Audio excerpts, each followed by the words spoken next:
I'd now like to share the best coaching advice you're ever going to get in this or perhaps any other lifetime. Where's that great advice going to come from? Inside you. I want you to imagine that you're 95 years old. 95. You're just getting ready to die. Here comes that last breath. Right before you take that last breath, you're given a wonderful gift, a beautiful gift. The ability to go back in time. The ability to go back in time and talk to the person listening to me right now. The ability to help that person be a better leader, a better professional. Much more important, the ability to help that person have a better life. What advice would that wise 95-year-old you, who knows what really mattered in life and what did not matter and what was important and what was not important, what advice would that wise old person have for the you that's listening to me right now? You don't need to say anything or do anything or write anything. Just answer that question in your mind. What advice would that old person have for you? Whatever you're thinking now, do that. In terms of a performance appraisal, that's the only one that's going to matter. If that old person says you did the right thing, you did the right thing. If that old person says you made a mistake, you made a mistake. You don't need to impress anyone else. Some friends of mine interviewed old folks who were dying and got to ask them this question. What advice would you have had? 3 themes come up in the answer from old people facing death on the personal side. Theme number 1 could be summarized in 3 words. Be happy now. Not next week, not next month, not next year.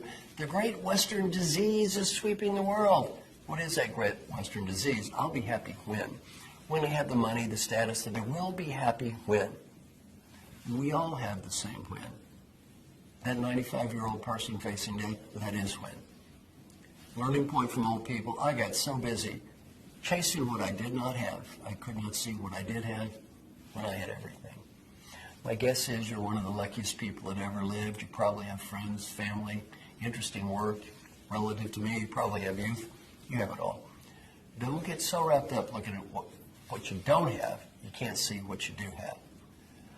I've asked thousands of parents around the world. I say, complete this sentence with one word. When my child grows up, I want my child to be. One word comes up in the answers from parents. One word more than every other word combined, no matter what country I'm in. What's that one word? Happy. Want your kids to be happy? Want your parents to be happy?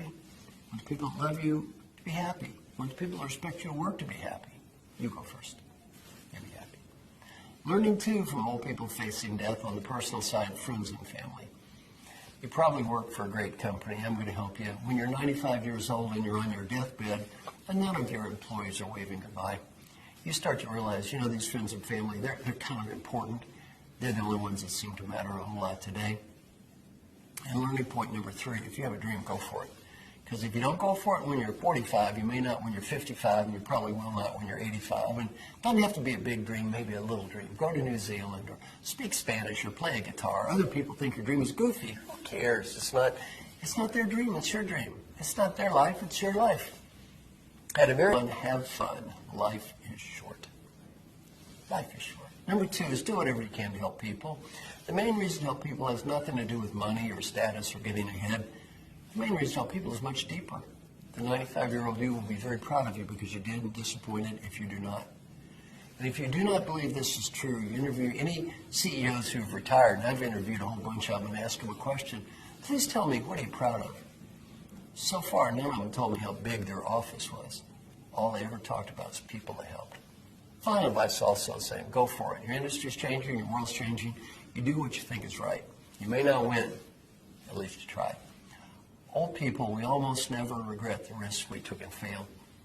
We always regret the risk we did not take. And in my role as an educator, as a coach, I got one simple mission. That's to help you have just a little bit better life. So I hope that something I've said or done helps you have just a little bit better life. Thank you very much.